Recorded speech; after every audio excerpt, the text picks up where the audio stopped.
आज की जो बौद्ध कहानी मैं आपको सुनाने वाला हूँ, उसे सुनने के बाद आपको 7 ऐसी बातें पता चलेंगी जो आपको कभी किसी को नहीं बतानी। ये जो 7 बातें हैं जो आपको किसी को नहीं बतानी, क्यों नहीं बतानी, इसके पीछे का तर्क भी मैं आपको दूंगा। और इन 7 बातों के अलावा अगर आपको लगता है कि कोई बात ऐसी है जो मुझसे छूट गई या मैं नहीं बता पाया, तो कमेंट सेक्शन में जरूर बताना। इससे पहले कि आप इस बौद्ध कहानी में खो जाएं, इस चैनल को सब्सक्राइब जरूर कर लें। तो चलिए कहानी शुरू करते हैं। एक समय की बात है, एक नगर में रिंकू नाम का एक युवक रहता था। वो युवक बहुत गरीब था, कुछ पैसा नहीं था उसके पास। 2 वक्त की दाल रोटी भी बड़ी मुश्किल से उसको नसीब होती थी। किसी काम की तलाश में दिन रात खोज करने पर भी उसे कोई काम नहीं मिल रहा था। फिर एक दिन उसने अपनी पत्नी के सामने अपनी सारी समस्या बता दी। उसने अपनी पत्नी को कहा कि मैं जिस जगह भी काम मांगने के लिए जाता हूँ तो हर कोई मुझे ये कहकर काम नहीं देता कि हमारे यहाँ काम की ज़रूरत नहीं है। मैं काम की तलाश कर करके थक चुका हूँ। मुझे समझ नहीं आता कि मैं तुम लोगों का पेट कैसे भरूंगा, अपने बच्चों को कैसे पालूंगा, और ये चिंता मुझे दिन रात खाए जा रही है। ये सुनकर उसकी पत्नी ने कुछ सोचकर कहा कि तुम एक आदमी के पास एक बार ही काम मांगने के लिए जाते हो, और जब वो काम नहीं देता तो तुम दोबारा उसके पास जाते तक नहीं हो। अगर तुम्हें उनसे काम लेना है तो तुम्हें हमदर्दी जतानी होगी, तुम्हें उनसे हमदर्दी हासिल करनी होगी, अपनी गरीबी दिखानी होगी, ताकि वो लोग तुम्हारी मजबूरी समझकर तुम्हें काम पर रख लें। इसीलिए शर्म मत करो, उन्हें अपनी मजबूरी बताओ, अपनी गरीबी बताओ, और इसी उपाय से तुम काम पा सकते हो। ये बात रिंकू के मस्तिष्क में बैठ गई और अगले दिन काम मांगने के लिए वो उसी सेठ के पास जा पहुंचा जहां पर वो पिछले दिन काम मांगने के लिए गया था। लेकिन इस बार उसने हाथ जोड़कर उस सेठ से प्रार्थना की, उससे विनती की कि वो बहुत गरीब है और उसे काम की बहुत आवश्यकता है। वो जो कुछ भी उसे देंगे वो उसमें संतुष्ट हो जाएगा, पर कृपया करके मुझे अपने यहाँ काम पर रख ले। उसकी ये हालत देखकर उस सेठ ने उसे अपने यहाँ काम पर रख लिया। वो रोज वहां पर काम पर जाने लगा। अंदर ही अंदर वो खुश तो था कि उसे काम तो मिला, लेकिन उसे वेतन दूसरे लोगों से कम मिलता था। वही काम जो दूसरे लोग कर रहे थे उन्हें ज्यादा वेतन मिल रहा था और इसे कम वेतन मिल रहा था। जब इस बारे में उसने अपने सेठ से कहा तो सेठ ने कहा कि देखो भाई, तुम्हें काम की जरूरत थी, मैंने तुम्हें काम दिया, मेरा धन्यवाद करने की बजाय तुम मुझसे शिकायत कर रहे हो, ये कैसी भलमनसाहत है। ये सुनकर रिंकू वहीं पर चुप हो गया। बात कहीं ना कहीं सत्य थी, सच थी। सेठ ने तो उसे उसकी मजबूरी के हिसाब से ही काम दिया था और इसीलिए वो उसे अपने अनुसार ही वेतन देता था। लेकिन धीरे धीरे उसने ये बात अपने सगे संबंधियों और अपने दोस्तों को भी बताना शुरू कर दी कि उसका सेठ कैसा आदमी है और उसे कितना वेतन देता है। समय बीतता रहा और रिंकू पूरी लगन के साथ अपना काम करता रहा। लेकिन अब परिस्थितियां बदलने लगी थी। सेठ अब रिंकू से दूसरे लोगों से ज्यादा काम लेता था और उनसे कम वेतन उसे देता था। ये बात रिंकू के मन को बहुत खलती थी। वो दूसरों से ज्यादा मेहनत कर रहा है और उनसे कम वेतन पा रहा है। इससे उसके आत्मसम्मान को बहुत गहरी चोट पहुंची। अब धीरे धीरे उसका मन अपने काम से हटने लगा। उसका मन काम में लगता ही नहीं था। जाहिर सी बात है कि ऐसी जगह किसका मन लगेगा जहां आदमी को अपने आत्मसम्मान के साथ समझौता करना पड़े। इसीलिए जल्द ही उसने अपना काम छोड़ दिया और वो घर पर आकर खाली बैठ गया। अब उसके पास घर का खर्चा चलाने के लिए भी पैसे नहीं बचे थे। इसीलिए उसने अपने सगे संबंधियों और अपने दोस्तों से सहायता मांगनी शुरू की। लेकिन उसके दोस्त उसके सामने तो उसे दया का पात्र समझते थे, उसे दिलासा देते थे, लेकिन पीछे से उसका मजाक उड़ाते थे। वो कहते कि कितना बेवकूफ है, सेठ ने इतना काम लिया और बेचारे को पैसे भी नहीं दिए। अरे हम इसको पैसे दे दें तो ये कल हमारा भी पैसा वापस कर पाएगा, इसकी ऐसी हालत है, काम तो इसके पास कुछ है नहीं, पैसा कहां से लाके देगा। और इसी वजह से रिंकू की हालत दिन ब दिन खराब होती जा रही थी। अब वो दिन रात तनाव में रहने लगा था। वही दोस्त, वही सगे संबंधी जो उसके अपने होने का दिखावा करते थे, वो उसे दया का पात्र समझ रहे थे। उन्हें उसके ऊपर तरस आ रहा था। सब लोग आकर उसे ज्ञान तो बहुत देते थे, लेकिन कोई सहायता नहीं करता था। और अक्सर ऐसा ही होता है, ज्ञान देने वाले तो बहुत मिल जाते हैं, लेकिन मदद करने वाले, उंगली पकड़कर, हाथ पकड़कर आगे चलाने वाले कितने लोग मिलते हैं। एक दिन उसे पता चला कि पड़ोस के गांव में एक बौद्ध भिक्षु आया हुआ है जो बहुत ही ज्ञानी है। रिंकू इतना तनाव में था कि उसे कोई रास्ता नजर ही नहीं आ रहा था, इसीलिए जाने अनजाने वो उस बौद्ध भिक्षु के पास पहुंच जाता है। वहां पहुंचकर वो सीधे उनके पैरों में गिरकर रोने लग जाता है। वो रोते रोते उन्हें अपनी सारी परिस्थिति बताता है।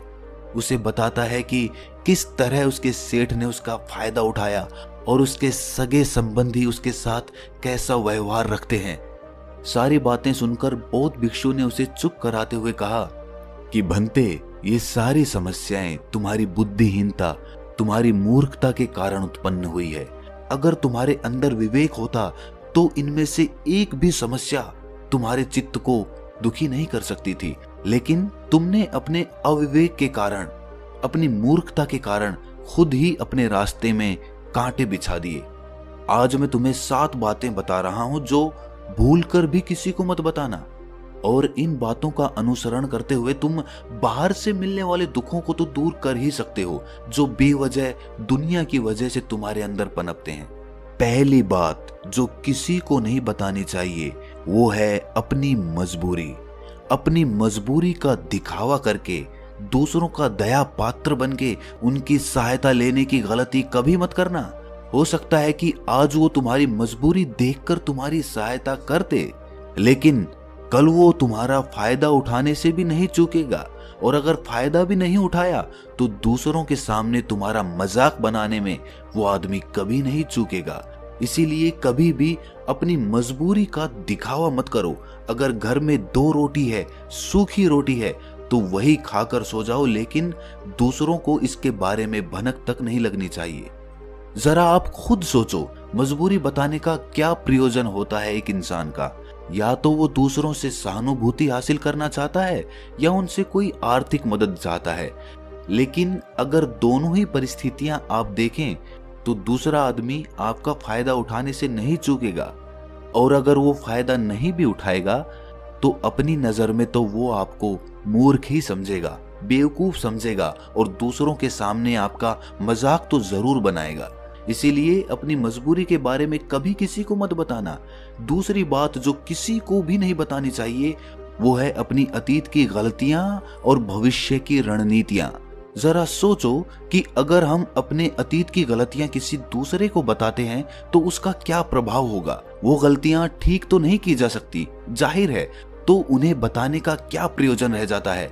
आप अपने अंधेरे पक्ष को खुद दुनिया के सामने बता रहे हो, खुद अपनी गलतियां दूसरों के सामने बता रहे हो। इससे उस आदमी की नजर में आपका एक चरित्र गठित हो जाएगा और वो भविष्य में हमेशा आपको उसी नजरिए से देखेगा। इसीलिए किसी भी आदमी की नजर में अपना चरित्र गठित मत होने दो। और जरा सोचो कि आप व्यर्थ में ही अपने भविष्य की रणनीतियां दूसरों के सामने बता रहे हो। जो लोग आपके काम का हिस्सा ही नहीं हैं, उनके सामने अपनी भविष्य की रणनीतियां, अपनी डींगे हाँकने का क्या फायदा? वो लोग आपकी सहायता तो नहीं करेंगे, लेकिन आपकी भविष्य की रणनीतियों में बाधा जरूर बन सकते हैं।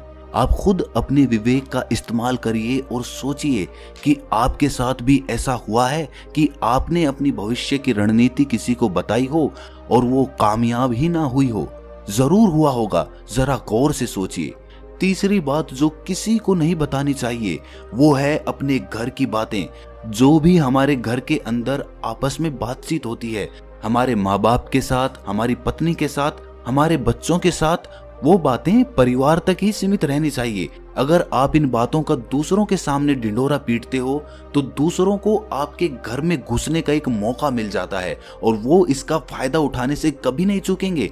वो आपके परिवार के सदस्यों को आपसे दूर लेकर जाने की कोशिश करेंगे। अक्सर ऐसा होता है, हम समाज में देखते हैं कि हम अपने घर के झगड़ों को कम करने के लिए उन झगड़ों को अपने पड़ोसियों और दूसरे सगे संबंधियों को बता देते हैं, लेकिन इससे आपको सहायता कभी नहीं मिली होगी, बल्कि आपके घर के लड़ाई झगड़े और ज्यादा बढ़ गए होंगे, और वो जाहिर है वो बढ़ेंगे। अगर आप अपने माँ बाप की बात दूसरों को बताएंगे तो आपके माँ बाप को बुरा लगेगा ही कि हमारा बेटा हमसे बताए बगैर दूसरों को ये बातें बता रहा है।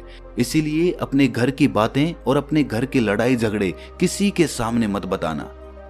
अगली बात जो मैं आपको बताने जा रहा हूं, जो किसी को नहीं बतानी चाहिए, वो सुनने पर बहुत अजीब लग सकती है, लेकिन उसका सत्य भी मैं आपको एक तर्क के माध्यम से दूंगा।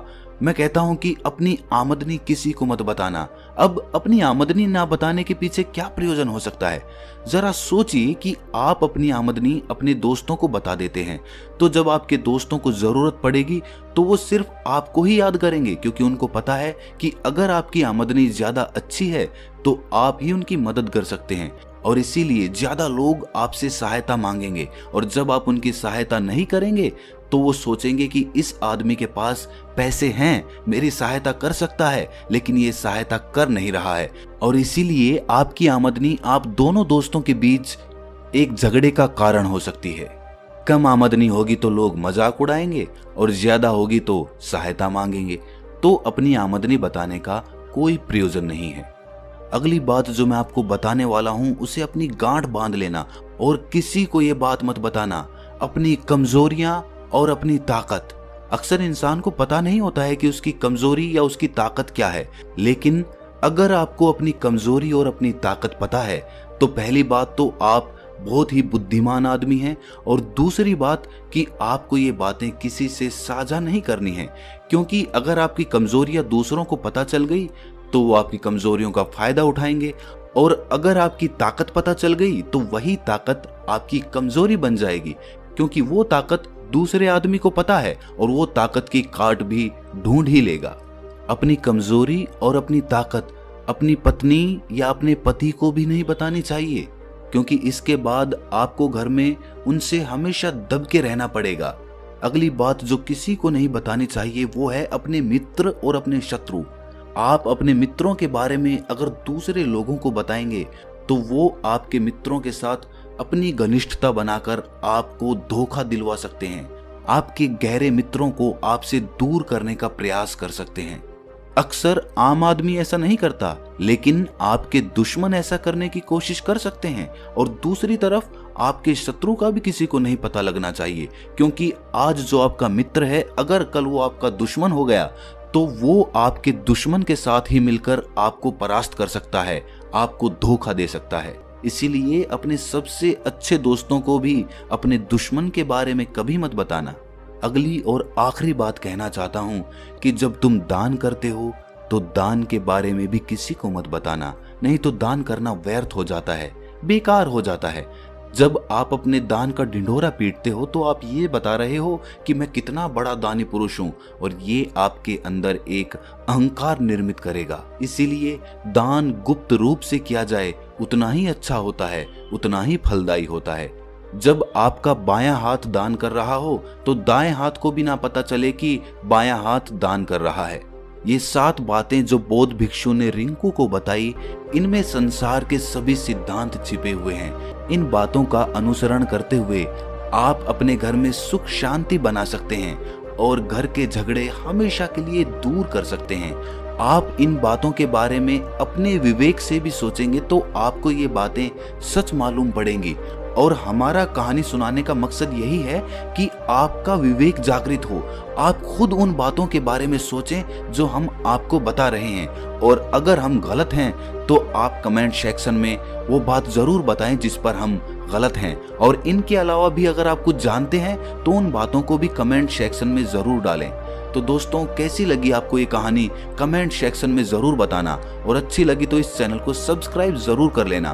तो मिलते हैं अगली कहानी में, तब तक के लिए अपना ख्याल रखें।